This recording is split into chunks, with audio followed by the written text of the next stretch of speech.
ஆளுநர் அவர்கள் சட்ட விதிகளையும் மரபுகளை மீறி செயல்பட்டு அவையிலிருந்து வெளியே சென்றிருக்கிறார்.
இது குறித்த கூடுதல் விவரங்களை வழங்க இணைகிறார் எமது மூத்த துணை ஆசிரியர் ஜோ மகேஸ்வரன். விவரம்.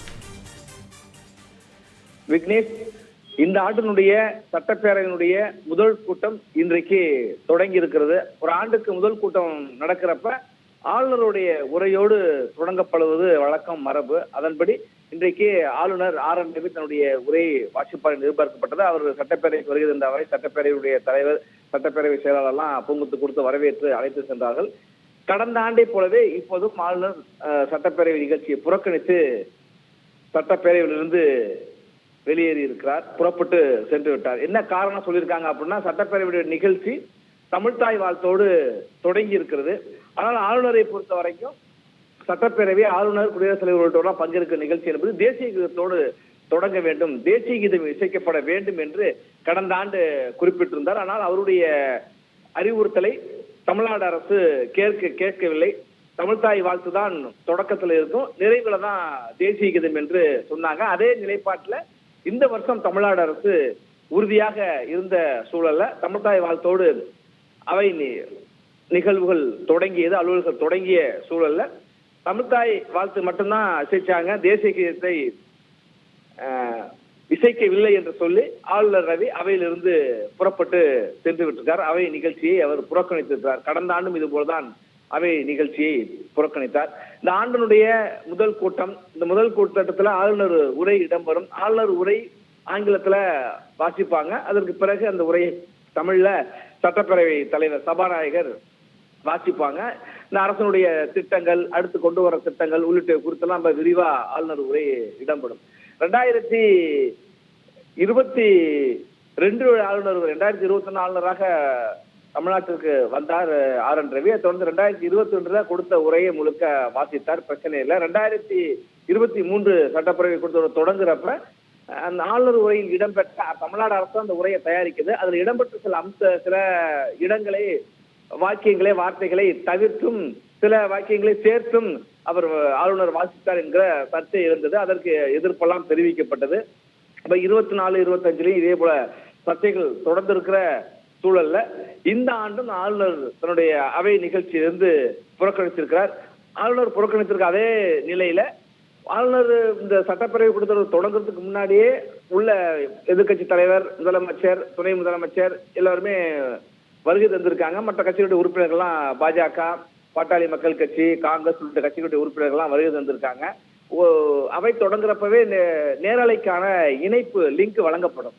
செய்தி ஒலிபரப்புத்துறை அந்த லிங்கை கொடுப்பாங்க. ஆனா மிக ரொம்ப தாமதமாகிய வரைக்கும் அந்த இணைப்பு கொடுக்கல. இணைப்பு அப்படியே இருக்கு. இணைப்புல அங்கு நடக்கிற நிகழ்வுகள் நேரடியாக ஒளிபரப்பு செய்யப்படுவதற்கான அது வழங்கப்படவில்லை. அந்த சூழல் ஒரு பக்கம் இருக்கு. அங்கு பத்திரிகையாளர் அறை இருக்கு, தலைமைச் செயலகத்திலே சட்டப்பேரவைக்கு அருகிலே பத்திரிகையாளர் அறை இருக்கு. அங்கும் ஒளிபெருக்கி கொடுத்திருப்பாங்க, என்னென்ன பேசுறாங்க அப்படிங்கிறத பத்திரிகையாளர்கள் இங்க இருந்தும் கேட்கலாம். அந்த ஒளிபரப்பும் வழங்கப்படல. அவங்களும் இங்க இருந்தும் பத்திரிகையாளரும் அதை பார்க்க முடியல. அவைக்கு உள்ள சென்றிருந்த பத்திரிகையாளர் மட்டும்தான் நிகழ்வுகளை பார்க்க முடியுது. அவர்களும் உடனடியாக அந்த நிகழ்வு என்ன நடந்தது அப்படின்னு செய்திகளை உடனடியாக கொடுக்க முடியாது.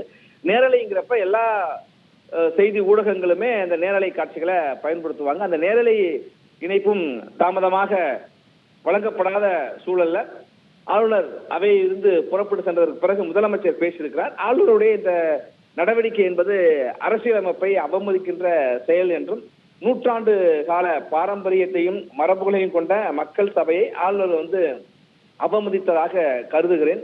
ஆட்டுக்கு தாடியும் நாட்டுக்கு ஆளுநரும் தேவையில்லை என்பதை அண்ணா கூறினார். அந்த பதவி இருக்கும் வரை அதற்குரிய மரியாதையை கொடுக்க நாங்கள் தவறியதில்லை. ஆளுநருக்கு அனுப்பி வைக்கப்பட்ட ஆளுநர் உரையின் ஆங்கில மொழியாக்கம் அவை உறுப்பினர்களால் படிக்கப்பட்டதாக ஏற்கப்படுகிறது என்று முதல்வர் குறிப்பிட்டார். முதலமைச்சர் அந்த தீர்மானத்தை முன்மொழிந்திருக்கிறார். ஆளுநர் உரை படிக்கப்பட்டதாக ஏற்க வேண்டும் என்கிற முதலமைச்சர் முன்மொழிந்த தீர்மானம் இப்போ ஏற்றுக்கொள்ளப்பட்டிருக்கிறது. ஆளுநர் உரை மட்டுமே அவை குறிப்பில் ஏற்றப்படும் என்றும், இன்று நடைபெற்ற மற்ற எந்த நிகழ்வுகளும் அவை குறிப்பில் இடம்பெறாது என்று இப்ப சட்டப்பேரவையினுடைய தலைவர் அப்பாவு குறிப்பிட்டிருக்கிறார். இப்ப ஆளுநர் உரையில என்னென்ன அம்சங்கள் இடம்பெற்றதோ அது அப்படியே ஏற்றுக்கொள்ளப்பட்டதாக இப்ப ஆங்கிலத்தில் எல்லாருமே இந்த உரையை கொடுத்திருப்பாங்க. ஆளுநர் உரையில் இருக்கிற அத்தனை அம்சங்களும் ஆளுநர் உரை ஏற்றுக்கொள்ளப்பட்டதாக இப்போ முதலமைச்சர் முன்மொழிந்து அந்த தீர்மானமானது ஏற்றுக்கொள்ளப்பட்டிருக்கிறது.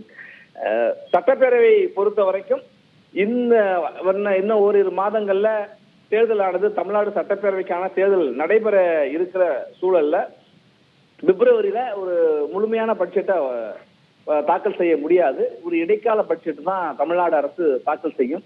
அந்த வகையில பார்க்கின்ற பொழுது வர்ற கூட்டத்தொடர் ஒரு இடைக்கால பட்ஜெட்டுக்கான ஒரு குறுகிய காலமாக இருக்கும்.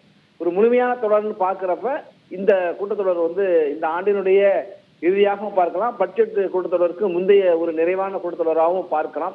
இப்ப ஆண்டின் தொடக்கமாகவும் நிறைவாக இருக்கிற முக்கியத்துவம் பெற்றிருக்கிற இந்த கூட்டத்தொடரும் ஆளுநருடைய அறிவுறுத்தல் கேட்கப்படாத காரணத்தினால ஆளுநர் அவையிலிருந்து வெளியேறி இருக்கிறார். ஆளுநர் இப்படி முரண்டு பிடித்து அவருடைய இந்த வெளியேற்றம் என்பது தொடர்ந்து இப்படி தொடர்வது ஏற்புடையதாக இல்லை. பல்வேறு மாநிலங்களிலும் இது நடைபெற்று வருகிறது. ஒரு நாள் செய்தியாக இதை கடந்து விட முடியாது அப்படின்னு முதலமைச்சர் சொல்லியிருக்கார். அரசின் நடைமுறையை ஆளுநர் தொடர்ந்து மீறி வருகிறார். அது போன்ற விதிகளை எதற்காக வைத்திருக்க வேண்டும் என்கிற கேள்வியும் அனைவர் மத்தியில எழுகிறது. ஆண்டின் தொடக்கத்தில் ஆளுநர் உரையை விளக்கும் நடைமுறையை அரசியலமைப்பு சட்டத்தில் திருத்தம் செய்ய முயற்சிகள் மேற்கொள்ளப்படும். இந்தியா முழுவதும் இந்த நடவடிக்கை அமலுக்கு வர நடவடிக்கை எடுக்கப்படும். அதாவது ஆளுநர் உரையே தேவையில்லை அப்படிங்கிற ஒரு இடத்துக்கு தமிழ்நாடு அரசு நகர்ந்திருக்கிறத இந்த முதலமைச்சருடைய கருத்தின் மூலமாக அறிய முடிகிறது. தொடர்ச்சியாக பல்வேறு விஷயங்கள் ஆளுநருக்கும் அரசுக்கும் முரண்பாடுகள் இருக்கிறது. பல்கலைக்கழகங்கள் வேந்தராக ஆளுநர் தான் இருக்கிறார். இது ஒவ்வொரு பல்கலைக்கழகங்களும் தனி சட்டத்தை கொண்டு இயற்றப்பட்டிருக்கிறது. இந்தியாவில் உலக அளவில் மிக பழமையான ஒரு பல்கலைக்கழகம்னா சென்னை பல்கலைக்கழகம். இப்படி ஒவ்வொரு அந்த பல்கலைக்கழகத்திலும் ஒரு தனி சட்டத்திட்ட விதிமுறைகள் உருவாக்கப்பட்டிருக்கிறது. அதே போல தமிழ்நாடு முழுக்க இருக்கிற தமிழ்நாடு அரசினுடைய பல்கலைக்கழகங்கள் ஒவ்வொன்றுக்கும் ஒரு சட்ட விதிமுறைகள் உருவாக்கப்பட்டிருக்கு. அந்த பல்கலைக்கழகங்களுடைய வேந்தராக தமிழ்நாட்டுடைய ஆளுநர் யாராக இருக்கிறாரோ அவர் தான் பல்கலைக்கழகங்களுக்கும் வேந்தர். துணைவேந்தர் தான் அரசால நியமிக்கப்படுவாங்க. இணைவேந்தர் உயர்கல்வித்துறை அமைச்சராக இருப்பாங்க. இப்படிதான் மரபா இருக்கு. ஆனா அதை பல்கலைக்கழகங்கள் வேந்தராக அரசு அல்லது முதலமைச்சர் இருக்கிறாங்கிற ஒரு சட்ட திருத்தத்தை தமிழ்நாடு அரசு மேற்கொண்டது. அப்ப ஆளுநராக இருக்கிற ஒருவருடைய பதவியே இல்ல அப்படின்னு சொல்லி அவரே அதை எப்படி ஒப்புதல் கொடுங்கன்னு சொல்லி அனுப்பிய அது கொஞ்சம் சட்ட சிக்கலையும் விமர்சனங்களையும் ஏற்படுத்தியது. அது குறித்து உச்சநீதிமன்றம் வரை இந்த மசோதாக்களுக்கு அனுமதி வழங்க வேண்டும் என்று தமிழ்நாடு அரசும் சென்றதெல்லாம் பார்க்க முடிகிறது. அப்ப ஆளுநர் அரசு மோதல் என்பது தொடர்ந்து கொண்டிருக்கிற சூழல்ல தொடர்ச்சியாக எல்லா சட்டப்பேரவை கூட்டத்தொடருக்கும் நேரலை இணைப்பு வழங்கப்படும். நேரலையில அங்க என்ன நடக்குதுங்கிற காட்சிகளை இப்ப நம்ம பார்க்கிறோம். ஆளுநர் வந்தது, முதலமைச்சர் வந்தது, ஆளுநர் போறது மட்டும்தான் பார்க்க முடியுது. ஆனா இதுக்கு முன்பு எல்லாம் எப்படின்னா முழுக்க ஆளுநர் வருகையிலிருந்து சட்டப்பேரவைகளோட என்னென்ன நிகழ்வுகள் நடக்குது, பேரவைத் தலைவர் பேசுவது, அவர் வரவேற்கிறது, ஆளுநர் பேச முயற்சித்தாருன்னா பேச முற்படுறது, புறப்பட்டு வர்றது எல்லாமே பார்க்க முடிஞ்சிருது. இப்ப பத்திரிகையாளர் அறையிலையும் அதனுடைய ஒளிபரப்பு கேட்க முடியல. அப்படிங்கிறப்ப தொழில்நுட்ப கோளாறு காரணமாக நேரலையை வழங்க முடியலையா, இல்ல வழங்க விருப்பம் இல்லாமல் வழங்க முடியலையா, தொழில்நுட்ப கோளாறா அல்லது வேறு காரணமா என்பதும் தெரியாத ஒரு சூழல்ல நேரலை இணைப்பும் கிடைக்கப்படல. பேரவையிலிருந்து ஆளுநரும் புறப்பட்டு ஆளுநர் மாளிகைக்கு சென்றிருக்கிற காட்சியையும் பார்க்க முடிகிறது. அப்ப நிறைவு, இந்த ஆட்சியினுடைய நிறைவு மே மாதம் புதிய ஆட்சி தேர்தலுக்கு பிறகு பொறுப்பேற்க இருக்கிற சூழல்ல, அப்புறம் இந்த ஆட்சியினுடைய நிறைவான ஆளுநர் உரையும் இதுதான் அப்படிங்கிறப்ப இதுவும் ஒரு சர்ச்சையோட நிறைவுபட்டிருக்கிறதையும் பார்க்க முடிகிறது. சட்டப்பேரவைத் தலைவர் இந்த நேரத்தில் என்ன பேசியிருக்காரு அப்படின்னாக்கா, தேசிய கீதம் இசைப்பது தொடர்பாக ஆளுநர் எனக்கு கடந்த ஆண்டே ஒரு கடிதம் எழுதினார். அதற்கு என்னுடைய பதிலும் வழங்கப்பட்டு விட்டது. பேரவை முன்னவர் துரைமுருகனாலும் விரிவாக இது குறித்து ஒரு விளக்கத்தை கொடுத்திருக்கோம். தீர்க்கப்பட்ட பிரச்சனையாகவே இது அமைந்திருக்கிறது. அவையின் மரபுகள் எப்போதும் தொடரும். ஆளுநருடைய உரையை ஆங்கிலத்தில் அவர் ஆளுநர் உரையை வாசிப்பாங்க. அது வழக்கமான மரபு தான். அப்ப ஏற்றுக்கொள்ளப்பட்டதாக தீர்மானம் கூட நிறைவேற்றப்பட்டதை நம்ம பார்த்தோம். அந்த உரையை இது சொல்லிட்டு ஆளுநருடைய உரை ஆங்கிலத்தில் இருந்த உரையை இப்ப தமிழ்ல கொடுத்திருக்கிற உரையை இப்ப சபாநாயகர் அப்பாவு வாசிக்க தொடங்கி இருக்கிறார். ஆனால் தற்பொழுது பிரதான எதிர்க்கட்சி அதிமுக உறுப்பினர்கள் சட்டப்பேரவையில அமளியில ஈடுபட்டிருக்காங்க.